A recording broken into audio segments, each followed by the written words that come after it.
जय माता दी दोस्तों, आज मैं आपके साथ में शेयर कर रही हूँ शारदीय नवरात्रि की सरल पूजा विधि। वर्ष 2025 में शारदीय नवरात्रि 22 सितंबर से शुरू हो रहे हैं।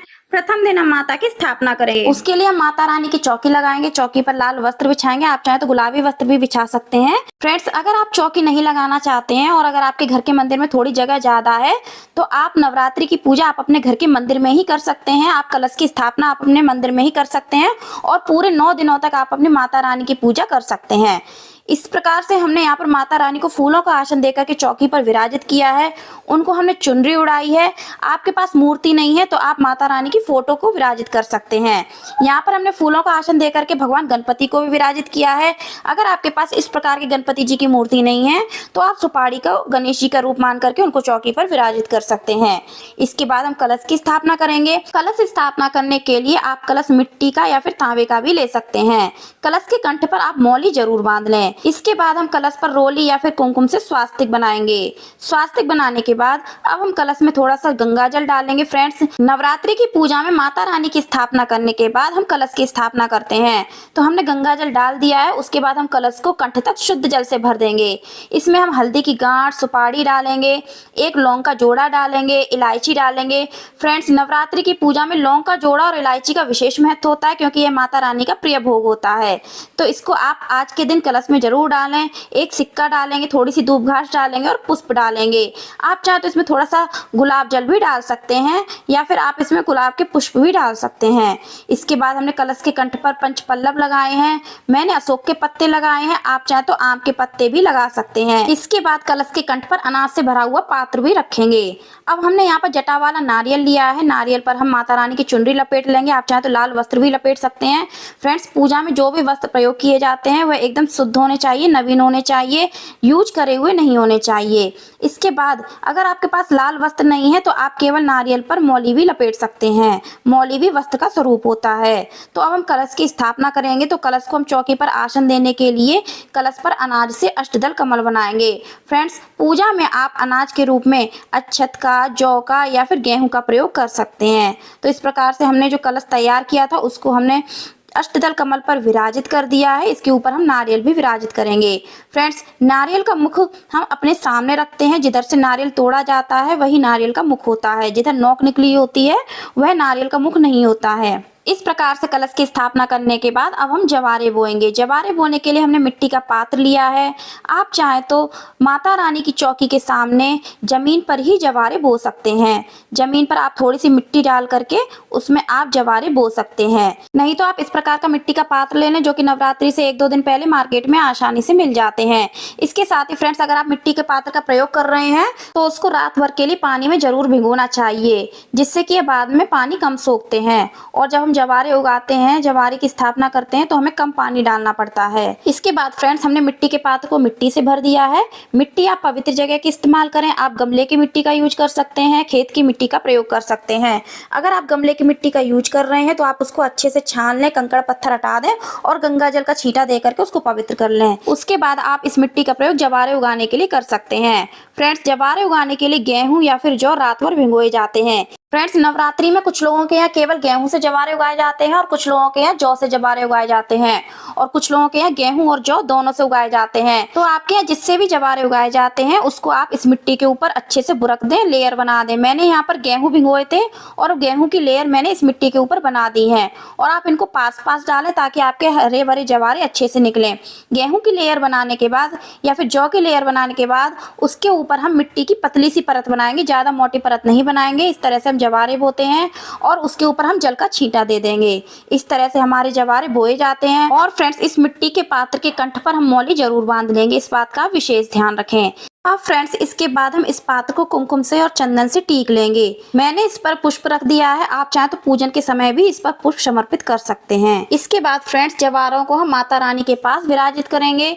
तो आप चाहे तो अनाज का अष्टदल कमल बना सकते हैं या फिर आप अनाज की ढेरी रख सकते हैं, उस पर आप जवारों को विराजित कर सकते हैं। मैंने यहाँ पर इनको फूलों का आसन दिया है। जवारे उगाने के बाद अब हम नवग्रह बनाएंगे। फ्रेंड्स, अगर आप नवरात्रि की पूजा में नवग्रह की स्थापना नहीं करना चाहते हैं तो आप बिना नवग्रह की स्थापना किए भी नवरात्रि की पूजा कर सकते हैं। फ्रेंड्स, नवग्रह स्थापित करने के लिए हम चौकी पर 9 अनाज की ढेरियां रखेंगे। तो यहाँ पर मैंने 1 चम्मच का प्रयोग किया है, जिससे कि बराबर मात्रा में अनाज निकलता है, तो जिससे कि हमारी जो ढेरियां बनेंगी वो बराबर बराबर बनेंगी। उसके ऊपर हम 9 सुपारी रखेंगे। फ्रेंड्स, अगर आपके पास सुपारी नहीं है तो आप इन अनाज की ढेरियों पर 9 सिक्के भी रख सकते हैं। जो 1 रुपये या फिर 2 रुपये का सिक्का होता है, आप वो रख सकते हैं। इस प्रकार से नवग्रह की स्थापना की जाती है। इसके बाद फ्रेंड, नवरात्रि की पूजा में अखंड ज्योत जलाई जाती है। तो उसके लिए हम एक बड़ा सा दीपक लेंगे, उसमें एक लंबी बाती लगाएंगे जो कि 1.25 हाथ के बराबर होती है। अखंड ज्योत की बाती मार्केट में मिल जाती है, वहां से खरीद सकते हैं या फिर आप घर पर भी बना सकते हैं। अखंड ज्योत को हमने यहाँ पर अनाज का आसन दिया है, आप चाहे तो अष्टदल कमल भी बना सकते हैं। इसके अलावा फ्रेंड, नवरात्रि की पूजा में अगर आप अखंड ज्योत प्रज्वलित नहीं करना चाहते हैं तो आप सिंपल नॉर्मल दीपक शुद्ध देसी घी का बनाएं, उससे ही आप माता रानी की पूजा कर सकते हैं, आरती कर सकते हैं और उसको आप माता रानी के सामने प्रज्वलित कर सकते हैं।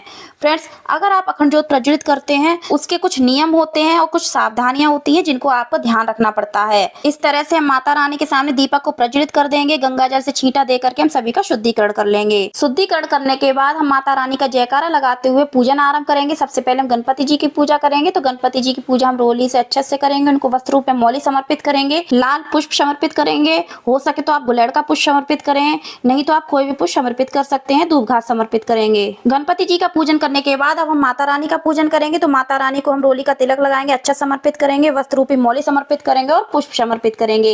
इसके साथ ही हमने जो कलश स्थापित किया है माता रानी के लिए, उसका पूजन भी हम रोली अच्छे से करेंगे। फ्रेंड्स, नवरात्रि की पूजा में कलश जरूर स्थापित करना चाहिए, क्योंकि कलश में सभी देवी देवताओं का निवास होता है। कलश का पूजन करने के बाद हमने जो जवारे उगाए हैं उनका पूजन भी हम रोली से करेंगे, अच्छा समर्पित करेंगे, पुष्प समर्पित करेंगे। हमने जो नवग्रह स्थापित किए हैं उनका पूजन भी हम रोली से करेंगे, अच्छा समर्पित करेंगे। फ्रेंड्स, नवग्रह की पूजा करते समय हमें ध्यान रखना चाहिए कि नवग्रह को हमें सूखी रोली या फिर अगर आप हल्दी से कर रहे हैं तो सूखी हल्दी या फिर सूखा चंदन ही समर्पित करना है। उनको हम इस तरह से उंगली से नहीं लगाएंगे, क्योंकि अगर हम उनको इस तरह से उंगली से लगा करके टीका करेंगे तो नवग्रह हमारे हिल जाएंगे और नवग्रह हमारे हिलने नहीं चाहिए। तो इस प्रकार से हमने उनको वस्त्र रूपी मौली समर्पित की है, पुष्प समर्पित कर देंगे। इसके बाद अखंड ज्योत का पूजन भी इसी प्रकार से किया जाता है। फ्रेंड्स, नवरात्रि की पूजन सामग्री का वीडियो मेरे चैनल पर ऑलरेडी आ गया है, वीडियो का लिंक आपको डिस्क्रिप्शन बॉक्स में मिल जाएगा। इसके साथ ही नवरात्रि से जुड़ी हुई बहुत सारी वीडियो मेरे चैनल पर ऑलरेडी पड़ी हुई हैं, उनके लिंक्स भी आपको मेरी इस वीडियो के डिस्क्रिप्शन बॉक्स में मिल जाएंगे। फ्रेंड्स, अब हम माता रानी को पान के बीड़ा का भोग लगाएंगे, जिस पर हम बतासा रखेंगे, लौंग का जोड़ा, इलायची और सुपारी रखेंगे। अगर आपके पास किसी कारण उस पान का पत्ता नहीं है तो आप इस सभी सामग्री को एक कटोरी में रख करके भी माता रानी को भोग लगा सकते हैं। मिठाई का भोग लगाएंगे, फलों का भोग लगाएंगे, मैंने केले का भोग लगाया है, आप किसी भी मौसमी फल, केला, संतरा का भोग लगा सकते हैं।